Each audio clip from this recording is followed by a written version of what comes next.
The morning sun cast a golden glow over the bustling streets of downtown, where people hurried to their destinations with purpose. Among the towering buildings stood the First Union Bank, its polished glass doors reflecting the city's energy. Inside, the air was cool and crisp, filled with a faint hum of keyboards clicking and papers shuffling. The bank was known for its reputation as one of the most prestigious financial institutions in the city, attracting wealthy clients and ambitious professionals alike. At the center of it all was Mr. Harold Grayson, the bank manager. A tall man in his late 40s, he carried himself with an air of authority that commanded respect, or perhaps fear, from those around him. His perfectly pressed suit, neatly combed hair, and stern expression were trademarks of his leadership style. To the outside world, Grayson appeared professional and efficient, but beneath the surface lay a rigid worldview shaped by outdated beliefs. He prided himself on running a tight ship, ensuring every customer followed the rules to the letter. But what many didn't realize was that Grayson's version of rules often bent depending on who walked through the door. On this particular morning, Grayson arrived early, sipping his coffee while reviewing the day's schedule. Everything seemed routine until the entrance chimed softly, signaling the arrival of a new customer. Looking up from his desk, Grayson spotted a well-dressed man stepping inside. The stranger wore a tailored navy blue suit paired with a crisp white shirt and a burgundy tie. His polished leather shoes clicked against the marble floor as he moved confidently toward the counter. His presence exuded calm assurance, yet there was something about him that immediately caught Grayson's attention: his skin tone. Grayson frowned slightly, his mind already jumping to conclusions. He had seen countless customers come and go, and experience had taught him how to size people up quickly. In his skewed perspective, appearances mattered more than anything else. This man, despite his refined appearance, didn't fit Grayson's image of someone worthy of his time. Without realizing it, Grayson began preparing his defenses, ready to dismiss the visitor before even hearing why he was there. Meanwhile, the man approached the counter with a polite smile. His name was Marcus Johnson, though no one in the room knew that yet. For now, he was just another face in the crowd, waiting to be acknowledged. As he stood there, observing the busy atmosphere, he couldn't help but notice the subtle glances exchanged between employees. Some looked curious, others indifferent, but none seemed particularly welcoming. Still, Marcus remained unfazed. He had been in situations like this before and knew better than to let first impressions dictate his mood. As Marcus reached the front of the line, Grayson stepped forward, plastering a thin smile on his face. "Good morning," he said curtly, his tone betraying his underlying skepticism. "How may I assist you today?" It was a question asked thousands of times, but this time, it carried a weight neither man fully understood. Little did Grayson know, the answer would challenge everything he thought he knew about power, privilege, and perception. The stage was set for an encounter that would leave a lasting impact, not only on the individuals involved, but also on the entire institution they represented. A year had passed since the day Marcus Johnson walked into First Union Bank, and the transformation within its walls was undeniable. The once stiff atmosphere had softened, replaced by a warmth that made customers feel welcome regardless of who they were. Employees greeted each other with genuine smiles, and the murmurs of distrust that had lingered for months had faded into hopeful conversations about progress. It wasn't perfect. There were still moments of tension, reminders of the work yet to be done. But the bank had become a place where people felt seen and valued. To celebrate this milestone, Marcus organized a community event at the bank's main branch. Tables were set up in the lobby, adorned with fresh flowers and banners proclaiming themes like unity through understanding and building bridges together. Local leaders, business owners, and residents gathered to hear speeches, share stories, and connect over refreshments. The energy in the room was electric, filled with optimism and a shared sense of purpose. When it was time for Marcus to speak, he stepped onto a small platform at the front of the room, adjusting the microphone as the crowd quieted down. Dressed in his signature navy blue suit, He looked every bit the confident leader everyone had come to admire. But instead of starting with grand declarations or statistics, he began with a simple question. What does fairness mean to you? The audience exchanged glances, unsure how to respond. Sensing their hesitation, Marcus continued, his voice warm and inviting. Fairness isn't just about following rules or ticking boxes. It's about seeing someone, not just their appearance, but their potential, their humanity. That's what we've been working toward here at First Union Bank. Not perfection, because none of us are perfect, but progress. He went on to recount the challenges they had faced over the past year, the boycotts, the criticisms, the difficult conversations, and acknowledged that these struggles had shaped the institution into something stronger. Change doesn't happen without discomfort, he said. But if we lean into that discomfort, if we listen to one another and commit to doing better, then we can create something meaningful, something lasting. As he spoke, Harold Grayson stood near the back of the room, watching intently. His tie was neatly knotted, his posture upright, but there was no trace of arrogance in his expression, only gratitude. When Marcus invited him to join him on stage, Grayson hesitated for a brief moment before stepping forward. The applause that followed was hesitant at first, then grew louder as more people joined in. "Thank you," Grayson said simply, his voice steady despite the lump in his throat.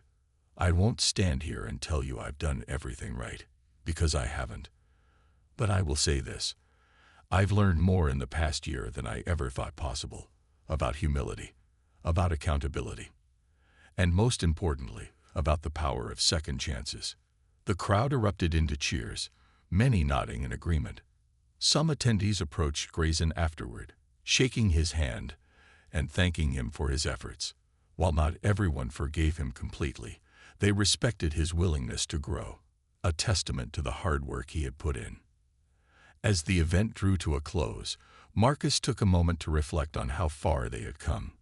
Standing beside Grayson, he placed a hand on the manager's shoulder. "This isn't the end," Marcus said quietly. "It's just the beginning. Keep going." With those words, Marcus left the stage, leaving behind a legacy of resilience and hope. For Grayson, the journey was ongoing, but he now understood that leadership wasn't about control. It was about service. And for the community, the bank had become more than just a financial institution. It was a symbol of what could be achieved when people chose compassion over prejudice, action over indifference. In the end, the story of First Union Bank wasn't just about one man's mistake or redemption. It was about the collective power of individuals coming together to build a better future. The bank's atmosphere shifted subtly after Marcus ended his call. Though the room remained busy, there was an undercurrent of tension that hadn't been there before. Grayson stood frozen for a moment, his mind racing as he tried to process what had just happened. Who exactly was this man? And why did his name seem to carry weight with some of the staff? Despite his growing unease, Grayson clung to his pride, unwilling to let Marcus see him falter. "You think making a phone call changes anything?" Grayson finally said, his voice laced with forced bravado. He adjusted his tie, trying to regain control of the situation. "I've already explained the policy. If you don't have the proper documentation or references, I can't assist you." Marcus didn't respond immediately. Instead, he leaned slightly forward, resting his hands on the counter. His posture was relaxed, but there was a quiet authority in his gaze that made Grayson feel increasingly uncomfortable. When Marcus spoke again, his tone was calm yet firm, like a teacher explaining something obvious to a stubborn student. "Mr. Grayson," Marcus began, his words slow and deliberate, "you're operating under a misunderstanding. You assume you know who I am, and more importantly, what I represent, based solely on your own biases. But here's the thing. Assumptions can be dangerous, especially when they lead you to disrespect someone who holds significant influence over the very institution you're trying to protect." Grayson's jaw tightened at the word disrespect. He opened his mouth to argue, but Marcus cut him off with a raised hand. It wasn't a rude gesture, it was polite, almost gentlemanly. but it carried an undeniable air of authority, the kind of authority that demanded attention without raising one's voice. "I'll give you a chance to reconsider," Marcus continued. "Right now, someone is on their way here, someone who will clarify matters for you. Until then, ask yourself this: what would happen if a customer walked out of this bank feeling humiliated because of how they were treated? Would that reflect well on you? On this bank?" Grayson hesitated, his confidence wavering. For the first time, doubt crept into his mind. Was Marcus bluffing? Or was there truth to his words? Before he could respond, the entrance chimed again, drawing everyone's attention. A sharply dressed woman in her early 50s strode into the bank, her heels clicking against the marble floor. Her presence commanded immediate respect, and several employees straightened instinctively as she approached the counter. "Mr. Johnson," the woman greeted warmly, extending her hand. "I apologize for keeping you waiting. I'm Patricia Langley, the Regional Director for First Union Bank. Please forgive this oversight." The room fell silent. All eyes darted between Marcus, Patricia, and Grayson, whose face had gone pale. He stared at Patricia, then at Marcus, realization dawning slowly. This wasn't just any customer. It was the Marcus Johnson, the majority shareholder of the bank. The man who controlled the fate of every employee, including Grayson himself. Patricia turned to Grayson, her expression stern. "Harold," she said sharply, "a word, please." She gestured toward a private office, leaving no room for argument. Grayson followed reluctantly, his earlier bravado crumbling with each step. As they disappeared behind closed doors, murmurs erupted among the staff and customers. Some looked sympathetic toward Marcus, while others shot disapproving glances at Grayson's retreating figure. Left alone at the counter, Marcus exhaled softly, his shoulders relaxing slightly. He hadn't wanted to make a scene, but sometimes people only understood power when it was staring them in the face. Now, the real work would begin. Not just addressing Grayson's behavior, but ensuring that the bank became a place where everyone felt valued, regardless of their background. Change wouldn't come easily, but Marcus was determined to see it through. The meeting with Marcus was set for a quiet conference room on the second floor of the bank. Grayson arrived 10 minutes early, his palms sweating as he adjusted his tie for what felt like the 100th time that morning. He had rehearsed what he wanted to say over and over in his head, but now, standing outside the closed door, all his carefully planned words seemed inadequate. Taking a deep breath, he knocked softly and entered when Marcus called out, "Come in." Marcus was seated at the far end of the table, reviewing documents spread neatly before him. He looked up as Grayson stepped inside, his expression calm but unreadable. "Mr. Grayson," he said simply, gesturing toward the chair across from him. "Please, sit." Grayson obeyed, perching stiffly on the edge of the seat. For a moment, neither man spoke. The silence stretched taut, broken only by the faint hum of the air conditioning. Finally, Marcus leaned back in his chair, folding his hands together. "I imagine you're wondering why I asked to meet with you," he began, his tone measured.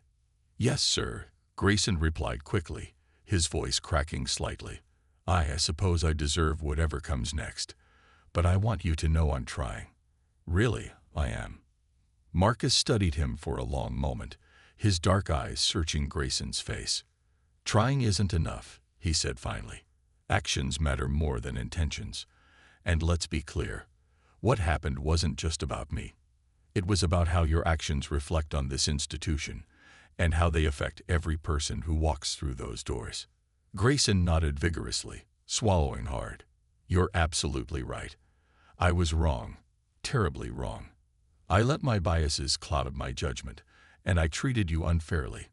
There's no excuse for that. None."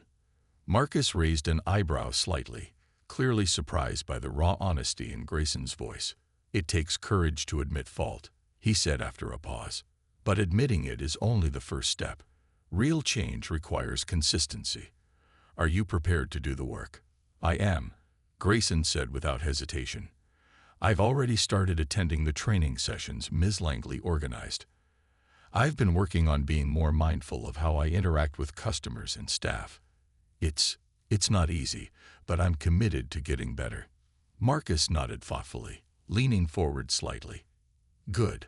Because here's the thing. People are watching. Not just me, but everyone. Your employees, your customers, the community. They need to see that this bank stands for fairness and respect. If they don't, they'll lose trust in us. And once trust is gone, it's nearly impossible to rebuild. Grayson listened intently, absorbing every word. He realized now that this wasn't just about saving his job. It was about preserving something much bigger. I understand, he said quietly. And I promise I won't let you down again. Marcus regarded him for another long moment before speaking. All right then, here's what we're going to do. You'll continue participating in the training programs, but I also expect you to take a leadership role in implementing new policies. Work closely with Ms. Langley to ensure accountability measures are enforced. And most importantly, hold yourself, and others, to a higher standard. Grayson nodded, relief washing over him. Thank you, Mr. Johnson. Thank you for giving me this chance. I won't waste it. As the meeting ended, Marcus stood and extended his hand.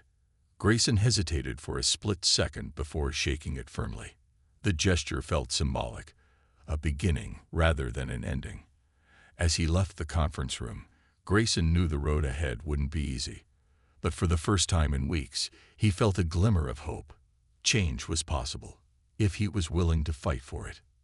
Outside, the bank buzzed with activity. Employees glanced curiously at Grayson as he returned to his desk, some still skeptical but others offering tentative smiles. Word had spread that he was taking steps to improve, and while forgiveness wouldn't come overnight, the seeds of redemption had been planted. Over the next few months, Harold Grayson threw himself into the process of change with a determination that surprised even those who had written him off. Each morning, he arrived at the bank before anyone else, determined to set an example. His once stern demeanor softened as he made it a point to greet every employee and customer warmly, addressing them by name whenever possible. He attended every diversity training session, not because he had to, but because he wanted to learn. Slowly, his efforts began to show. At first, progress was slow and met with resistance. Some employees remained skeptical, whispering behind his back about whether his transformation was genuine or just an act to save face. A few customers boycotted the bank altogether, refusing to trust an institution they believed had tolerated discrimination for too long. One local business owner even confronted Marcus directly during a community outreach event, accusing him of letting Grayson off too easily. "How can we believe anything has changed?" the man demanded, "when the same person is still in charge?" Marcus listened patiently, nodding as the man vented his frustrations.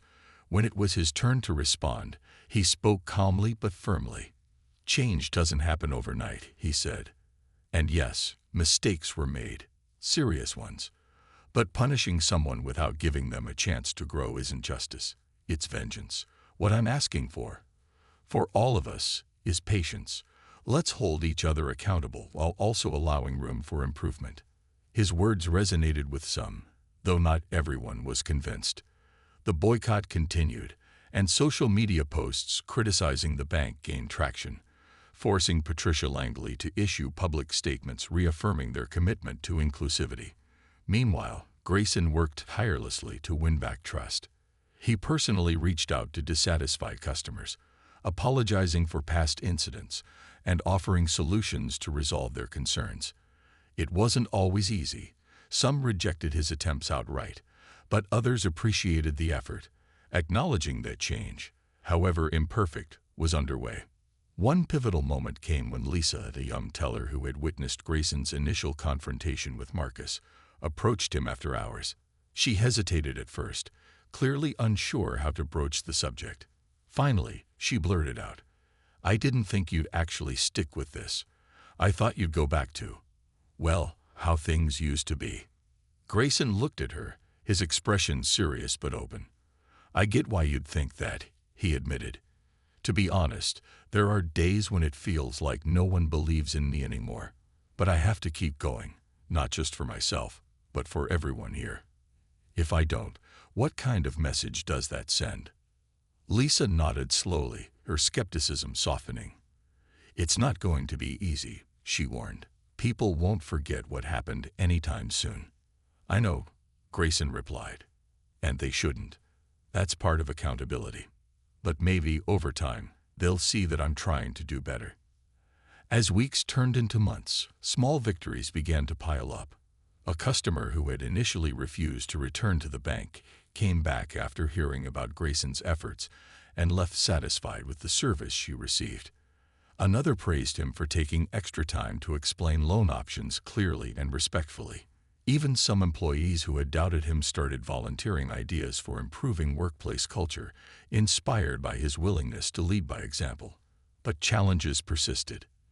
During one particularly tense staff meeting, an older employee openly questioned whether the new policies were necessary, arguing that things were fine the way they were. The comment sparked heated debate, with several younger staffers pushing back passionately. Grayson intervened, reminding everyone that discomfort was part of growth. "We're not doing this because it's easy," he said. "We're doing it because it's right." By the end of 6 months, the atmosphere at First Union Bank had shifted noticeably. While scars from the past remained, there was a renewed sense of purpose, a shared understanding that real change required effort from everyone. For Grayson, the journey was far from over, but he no longer felt alone.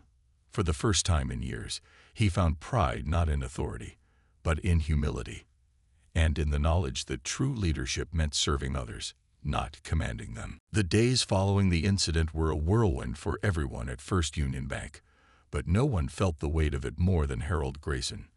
News of what had happened spread quickly through the office grapevine, and by the next morning, it seemed like the entire staff knew about Marcus Johnson's ownership stake and Grayson's humiliating misstep. Employees whispered behind his back, their usual deference replaced with awkward silence or thinly veiled judgment. Even customers seemed to treat him differently, some avoiding eye contact, while others shot him disapproving glances. For Grayson, each day became a test of endurance. He arrived early and stayed late, hoping to bury himself in work and avoid the uncomfortable stares. But no amount of distraction could drown out the nagging voice in his head replaying Marcus's words. "Trust isn't earned overnight." Those 5 simple words haunted him, forcing him to confront the reality of how far he had fallen, not just professionally, but personally. Patricia Langley wasted no time implementing changes. Within days, posters announcing mandatory diversity and inclusion training sessions went up around the bank. Flyers emphasized themes like respect for all and fair treatment without bias. At first, many employees groaned at the prospect of yet another corporate workshop, but Patricia made it clear this wasn't optional, it was non-negotiable. Attendance would be tracked, and participation was tied directly to performance reviews. Grayson attended the first session reluctantly, slinking into the back row and avoiding eye contact with anyone. The facilitator, a charismatic speaker named Danielle, began the session by sharing real-world examples of discrimination in workplaces, not unlike the one that had occurred right here at First Union Bank. As she spoke, Grayson found himself squirming in his seat. Every story hit uncomfortably close to home, making it impossible to ignore the parallels between those scenarios and his own actions. During one exercise, Danielle asked participants to pair up and discuss times when they felt judged unfairly. Grayson ended up partnered with Lisa, the young teller who had looked away during his confrontation with Marcus. She hesitated at first, clearly uneasy about being paired with her boss, but eventually shared a story about being overlooked for promotions because of her age. Her honesty caught Grayson off guard. For the first time, he realized that bias wasn't always intentional. It often stemmed from assumptions people didn't even realize they were making. When it was his turn to speak, Grayson struggled to find the right words. He started haltingly, admitting that he had treated someone poorly based on appearances. Though he didn't mention Marcus by name, the room fell silent as he recounted the encounter. By the end, his voice cracked slightly, and he looked down at his hands, unable to meet anyone's gaze. To his surprise, instead of judgment, he sensed a quiet understanding from the group. It wasn't forgiveness, far from it, but it was a start. Outside of the training sessions, Grayson tried to make amends in small ways. He greeted customers with genuine warmth, regardless of their appearance or demeanor. When a nervous-looking teenager approached the counter asking for help setting up a savings account, Grayson took extra care to guide him through the process patiently. He even complimented an elderly woman on her brooch after noticing how much pride she took in wearing it. These gestures might have seemed minor, but they marked a shift in his behavior, a conscious effort to see people beyond surface-level impressions. Still, not everyone was ready to forgive him. Some employees remained distant, refusing to engage in casual conversation. One customer, a middle-aged man who had witnessed the altercation with Marcus, loudly complained to Patricia about Grayson's attitude, saying he didn't trust the manager to change. Grayson overheard the comment and felt a pang of shame, but also determination. He couldn't undo the past, but he could control how he moved forward. By the end of the week, Grayson received a summons to attend a meeting with Marcus himself. His stomach churned at the thought, unsure whether this was an opportunity or a final blow. Either way, he knew one thing for certain. If he wanted to keep his job and reclaim his integrity, he would need to face Marcus head-on and prove that he was willing to grow. Inside the private office, the air was thick with tension. Patricia Langley closed the door firmly behind them, her sharp eyes locking onto Grayson before he could even take a seat. The once commanding bank manager now looked like a cornered animal, his usual composure shattered. His tie suddenly felt too tight, and beads of sweat began forming on his forehead as he braced himself for what was coming next.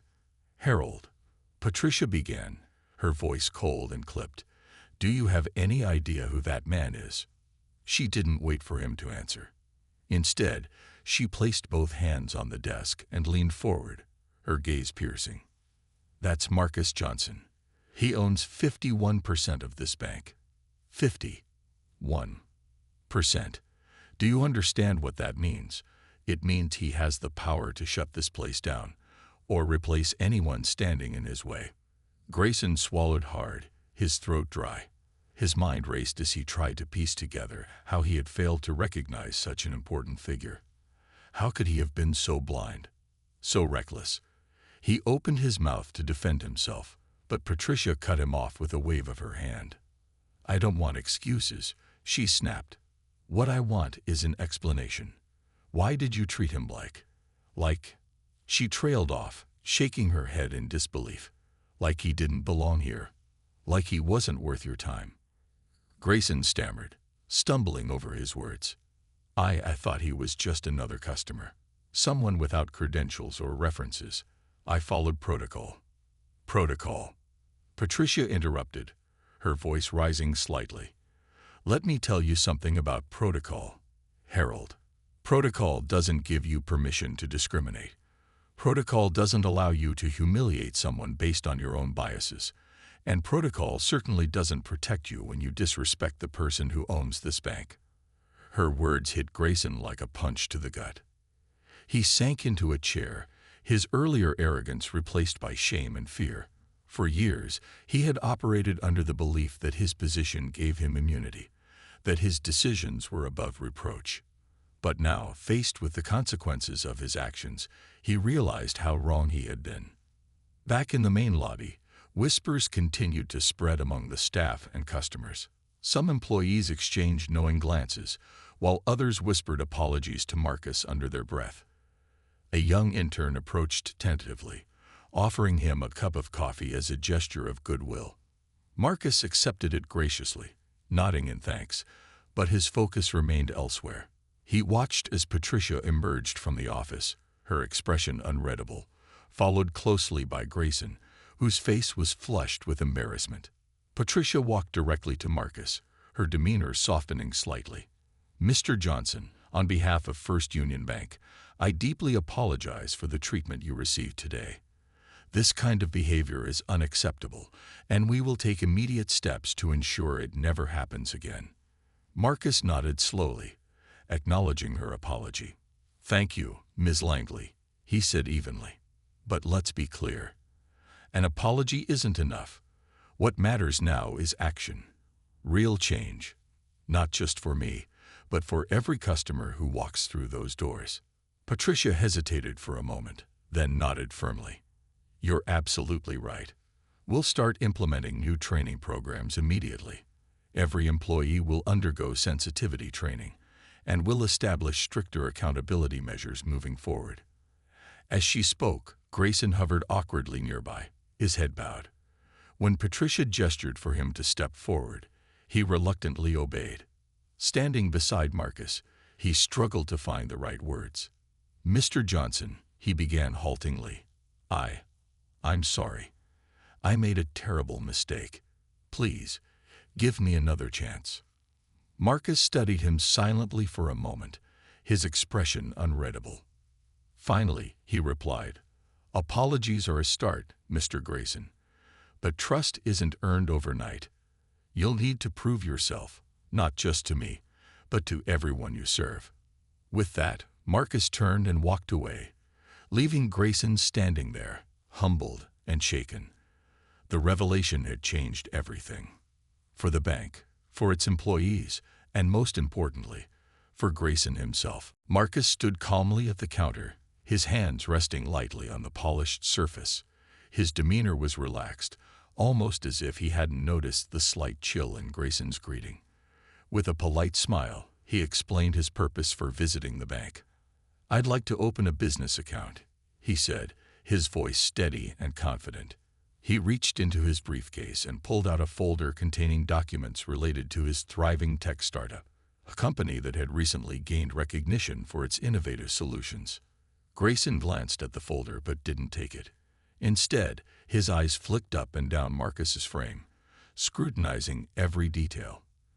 The tailored suit, the expensive watch, and the neatly organized paperwork should have signaled legitimacy, but Grayson's biases clouded his judgment.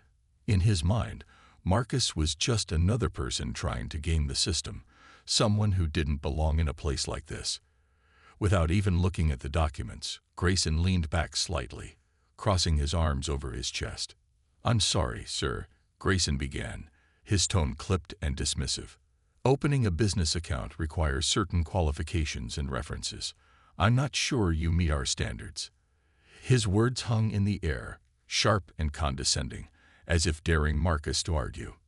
A few nearby customers turned their heads, curious about the exchange. Some recognized the undertone of prejudice, while others simply watched, unsure of what to make of the situation. Marcus raised an eyebrow, his expression unreadable.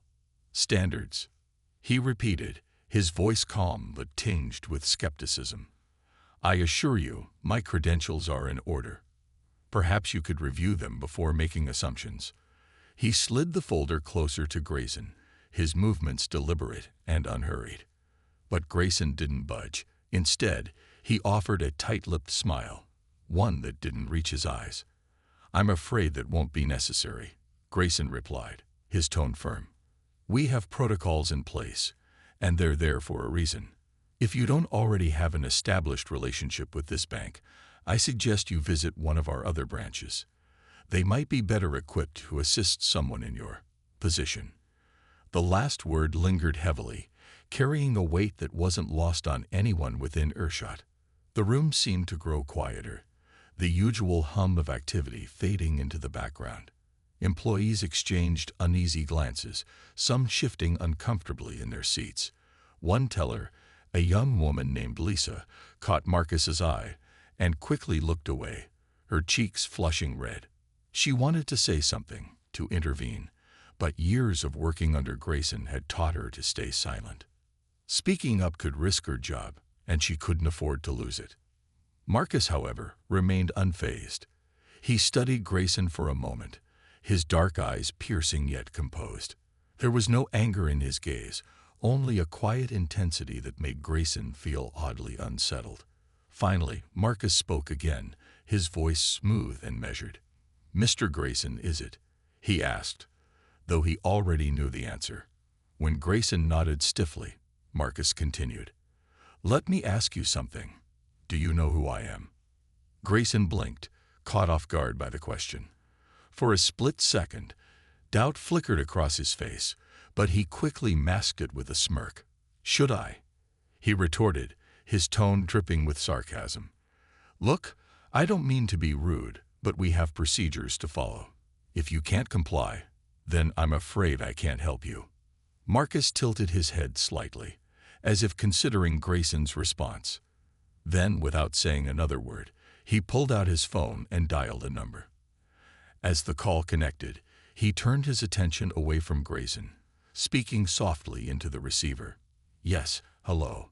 This is Marcus Johnson. I need you to come to the main branch immediately. There's been an issue here that requires your attention." The mention of his full name caused a ripple of whispers among the staff. A few employees exchanged surprised looks, recognizing the name but unsure why it felt significant. Grayson, meanwhile, remained oblivious, assuming Marcus was bluffing or exaggerating. After all, how could someone dressed so impeccably be anything more than what Grayson had already decided he was? But as Marcus ended the call and slipped his phone back into his pocket, a flicker of unease began to creep into Grayson's mind. Something about the way Marcus carried himself, his unwavering confidence, his refusal to back down, didn't align with Grayson's preconceived notions. And deep down, though he wouldn't admit it, Grayson started to wonder if he had made a grave mistake.